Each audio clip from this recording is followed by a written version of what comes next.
நம்ம கருத்தரங்கத்தின் கடைசியாக உரை கொடுக்க நம்மளோட சுடர்விழி, சரிங்களா? இவங்க சென்னையிலேருந்து வந்திருக்காங்க, வாங்க. ஓம் சிவாய நமக.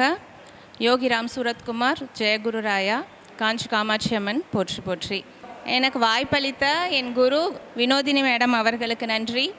என்னை இந்த துறைக்கு வழிகாட்டிய என் நண்பர் திரு வினோத் அவர்களுக்கு நன்றி. இந்த பிரபஞ்சத்துக்கு கோடானு கோடி நன்றிகள். குருவை பற்றி தான் நான் பேச போகிறேன். ஏன் குரு பற்றி பேச போகிறேன்னா, 12 கிரகத்துலேயுமே முழுமையான சுபத்துவம் அடைந்த கிரகம் குரு பகவான். 2 கிரகம் பெயர்ச்சி அடையும் போது தான் எல்லோரும் விழுந்து விழுந்து கோவிலுக்கு போவோம்.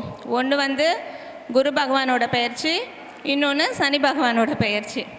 குரு பகவானோட பெயர்ச்சிக்கு போவோன்னா நமக்கு நல்லது நடக்கும், நிறையா தருவார் அப்படின்ட்டு.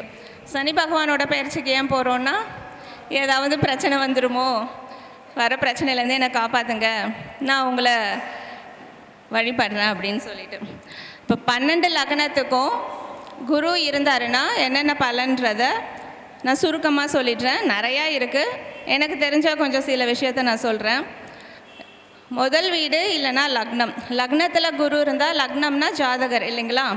இப்போ லக்னத்திலே குரு இருந்தால், குரு பலம் வாய்ந்திருந்தால் ஜாதகருக்கு நீண்ட ஆயுள் உண்டு. குரு பகவான்ன்றது ஆன்மீக துறையிலையும் நம்ம எடுத்துக்கலாம், முழுமையான சுபத்துவம் அடைந்தவர். ஸோ அவங்களுக்கு ஆன்மீக நாட்டம் இருக்கும். அவங்களுக்கு எந்த விதத்துலையுமே எந்த பிரச்சனையுமே மேக்சிமம் இருக்காது. முன்னோர்களோட ஆசி, அவங்களுக்கு நல்ல நீண்ட ஆயுள், ஆரோக்கியம், இது எல்லாமே கிடைக்கும். அவங்களுக்கு அவங்க குடும்பம் ஊர்லேருந்து வேறு ஊருக்கு மாறி வந்த குடும்பமாக இருப்பாங்க.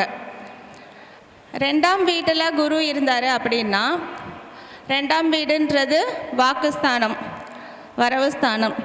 ஸோ தந்தையால் லாபம் உண்டு. அதே மாதிரி இவங்க குடும்பத்தில் காணாமல் போயிட்டு திரும்பி வந்தவங்க இருப்பாங்க. இவங்களுக்கும் படிப்பு வசதி எல்லாமே கிடைக்கும். இவங்க படித்து முடித்த உடனேவே இவங்களுக்கு நல்ல வேலை கிடைக்கும். அதே மாதிரி விழுந்த ஸ்தாபனமாக இருந்தால் கூட இவங்க அதை தூக்கி நிறுத்தி நிலைநாட்டுவாங்க. 3ஆம் வீட்டில் குரு இருந்தால், 3ஆம் வீடுன்றது முயற்சி ஸ்தானம். அப்போ ஒரு ஜாதகருக்கு 3ஆம் வீட்டில் குரு இருந்தால் அவங்க முயற்சி பண்ணி தான் வெற்றி அடைவாங்க. 3ஆம் வீடுன்றது மறைவு ஸ்தானம். இவங்க எவ்வளோக்கு எவ்வளோ முயற்சி பண்ணுறாங்களோ அவ்வளோக்கு அவ்வளோ இவங்களுக்கு நல்லது நடக்கும். 3ஆம் வீட்டில் குரு இருக்கிறவங்க உங்களுக்கு தெரிஞ்சவங்களாக இருந்தால், உங்களுக்கு ஏதாவது சொத்து விற்கணும் அப்படின்னா இவங்களை கூட்டிகிட்டு போய் முயற்சி பண்ணிங்கன்னா உங்களோட சொத்து ஈஸியாக விற்றுருவாங்க. ஓகேங்களா? 44 வயசுலேருந்து 48 வயசுக்குள்ளே 3ஆம் வீடுன்றது உபஜயஸ்தானம். அந்த உபஜயஸ்தானத்தில் ஆட்சி பொருந்திய கிரகத்தோட திசை நடந்ததுன்னா நீங்கள் புதுசாக எந்த முயற்சி எடுத்தாலும் உங்களுக்கு அதில் வெற்றி கிடைக்கும். அதே மாதிரி 3ஆம் வீட்டில் குரு இருக்கிறவங்களுக்கு சின்ன வயசில் மூக்கில் சதை வளர்றது, தொண்டையில் சதை வளர்றது, இந்த மாதிரி பிரச்சனைலாம் வரும். என்னோடய சகோதரி ஒருத்தவங்களுக்கு 3ல் குரு, அவங்களுக்கு ஒரு 6 வயசு இருக்கும்போது டான்சில் சொல்லுவாங்க இல்லையா, தொண்டையில் சதை வளர்ந்தது, அவங்களுக்கு அந்த சதை வளர்கிற பிரச்சனை இருந்தது. 4ஆம் வீடுன்றது சுகஸ்தானம். ஸோ 4ல் குரு இருக்கிறவங்களுக்கு எந்த பிரச்சனையும் இல்லை, அவங்களுக்கு ஜீவனம் நல்லா இருக்கும். அவங்க குடும்பத்தில் குறைஞ்ச வயசில் இறந்தவங்க இருப்பாங்க, சின்ன வயசில் இறந்து போகிறாங்க இல்லைங்களா, அவங்க இருப்பாங்க. வெளியூர் போய் படிச்சிருப்பாங்க. ஒரு சிலருக்கு மட்டும் குழந்தைங்கள் தாமதமாக பிறக்கும். மற்றபடி இவங்களுக்கு 4ஆவது இடத்துல இருக்க குரு பலமாக இருந்தால் வீடு, காரு, பொன் பொருள் எல்லாமே இருக்கும். இவங்க ஜீவனம் பண்ணுறதுக்கு எந்த ஒரு குறையுமே இருக்காது. 5ஆவது இடத்துல குரு இருந்தால், 5ஆவது இடத்துல குரு இருக்கிறவங்களுக்கு அவங்க பசங்களாம் வெளியூரில் போய் படிக்கிறது, வெளி மாநிலத்தில் படிக்கிறது, இந்த மாதிரி விஷயம்லாம் நடக்கும். 5ஆம் இடம்ன்றது நம்மளோட விருப்பமான ஸ்தானம். ஸோ அவங்களுக்கு என்னெல்லாம் விரும்புகிறாங்களோ, உல்லாச பயணம் என்ன விரும்புகிறாங்களோ அந்த குரு பலம் பெற்றால் அவங்களுக்கு அது நிச்சயமாக கிடைக்கும். 5ஆவது இடத்துல குரு இருக்கிறவங்களுக்கு லாட்ரி வாங்கணும் அப்படின்ற யோசனைலாம் வரும். ஓகேங்களா? 5வது இடத்துல குரு இருக்கிறவங்க, உங்களுக்கு தெரிஞ்சவங்க இருந்தால், யாராவது குழந்தை இல்லைன்னா அவங்க கிட்ட போய் ஒரு நாள் தங்கி ஆசீர்வாதம் வாங்கினீங்கன்னா உங்களுக்கு சீக்கிரமாகவே குழந்தை பாக்கியம் கிடைக்கும். 6வது இடத்துல குரு இருந்தால், 6வது இடத்துல குரு இருக்கிற குழந்தைங்க பார்த்தீங்கன்னா அஜீரண கோளாறு, வயிறு சம்மந்தப்பட்ட பிரச்சனை, சதப்பிடிப்பு, கொஞ்சம் லைட்டாக மந்த நிலை இதெல்லாம் இருக்கும். 6வது இடத்துல குரு இருக்கிறவங்களுக்கும் அவங்க தந்தைக்கும் வந்து எப்போவுமே கருத்து வேறுபாடு, எப்போ பார்த்தாலும் பிரச்சனை இதெல்லாமே இருக்கும். 6வது இடத்துல குரு இருக்கிறவங்களுக்கு ஏதோ ஒரு காரியம் செஞ்சு நடக்கலை, வீடு கட்டுறாங்க, வீடு கட்ட முடியலை, எல்லாம் பாதியிலே தடைப்படுதுன்னா புனித யாத்திரை, பாத யாத்திரைலாம் போனாங்கன்னா அந்த காரியம் எல்லாமே வந்து நல்லபடியாக நடக்கும். 7வது இடம்ன்றது கலத்திர ஸ்தானம். 7வது இடத்துல குரு இருந்து பலம் பெற்றா கணவனால் மனைவிக்கோ இல்லை மனைவினால் கணவனுக்கோ அதிர்ஷ்டம். ஏன்னா கலத்திரம்ன்றது நம்மளோட வாழ்க்கை துணை இல்லையா? ஸோ வர வாழ்க்கை துணையினால் உங்களுக்கு கண்டிப்பாக அதிர்ஷ்டம் இருக்கும். இவங்க வீட்லேயும் காணாமல் போனவங்க யாராவது இருப்பாங்க. திருமணத்துக்கு பிறகு இவங்க வாழ்க்கை நல்லா இருக்கும். 7வது இடத்துல குரு இருந்து தனித்து இருந்தால் தனிப்பட்ட வாழ்க்கையில் மகிழ்ச்சி இருக்காது. 7வது இடத்துல குரு இருக்கிறவங்களுக்கு அவங்களுக்கு வர கலத்திரம் எப்படி இருப்பாங்கன்னா, குரு இருக்க நட்சத்திரத்துலேயோ இல்லை நட்சத்திர கிழமையிலையோ பிறந்தவங்க தான் அவங்களோட வாழ்க்கை துணையாக வருவாங்க. இது ஒரு பாயிண்ட் நோட் பண்ணிக்கோங்க. 8வது இடத்துல குரு இருக்குது. 8வது இடம்ன்றது திடீர் அதிர்ஷ்டம். ஸோ அவங்களுக்கு திடீர் அதிர்ஷ்டம் கிடைக்கும்.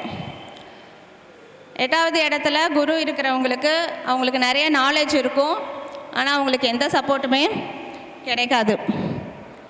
8ல் குரு இருக்கிறவங்களுக்கு மறைமுக எதிரிகள் நிறைய பேர் இருப்பாங்க. தந்தை வழியில் முதியோர் இல்லம் போனவங்களும் இருப்பாங்க. 9ல் குரு, 9ன்றது பூர்வ புண்ணியஸ்தானம். ஸோ 9ல் குரு இருக்கிறவங்க, குரு பலம் பிறந்ததுன்னா அவங்க ரொம்ப பாக்கியசாலி. அவங்களுக்கும் எல்லா வித சுபமான என்னெல்லாம் கிடைக்கணுமோ எல்லாமே கிடைக்கும். 9ல் குரு இருக்கிறவங்க அவங்களோட குழந்தைங்களுக்கு நல்ல வாழ்க்கை அமையும். எப்போவுமே வந்து தான் என்ன நினைக்கிறோமோ அதை செயல்படுத்தணும்னு நினைப்பாங்க, அதை செயல்படுத்தவும் செய்வாங்க. 9ல் குரு இருக்கிறவங்களுக்கு வீடு, சொத்து எல்லாமே நல்லபடியாக அமையும். இதுவும் குரு செவ்வாய் இணைவு இருந்ததுன்னா பல சொத்துக்கள் அமையும், பல வீடு வாங்குவாங்க, ஈஸியாக கார் வாங்குவாங்க, இது எல்லாமே நடக்கும். 10ல் குரு இருந்தால், 10ன்றதும் ரொம்ப நல்ல ஸ்தானம்.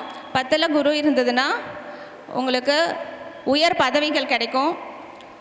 அதே மாதிரி அந்த பதவி எப்போ பறிப்போகுமோ அப்படின்ற பயமும் இருக்கும்.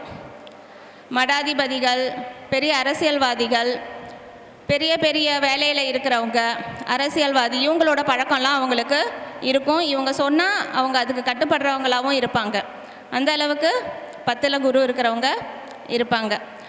பொதுவாகவே 9, 10, 11, 12ல் குரு இருக்கிறவங்க பின்பகுதியில் வந்து ஆன்மீகத்துலேயும் ஆன்மீக நாட்டம் நிறையா நிறைஞ்சவங்களாக இருப்பாங்க. கோவில் தொண்டு செய்கிறது இந்த மாதிரியெல்லாம் இருப்பாங்க. அடுத்து 11ல் குரு. 11ல் குரு இருந்ததுன்னா லாபஸ்தானம், ரொம்ப நல்ல ஸ்தானம். எல்லா விதமான லாபம், சுகஸ்தானம் எல்லாமே நிறைஞ்சு இருக்கும் அவங்களுக்கு.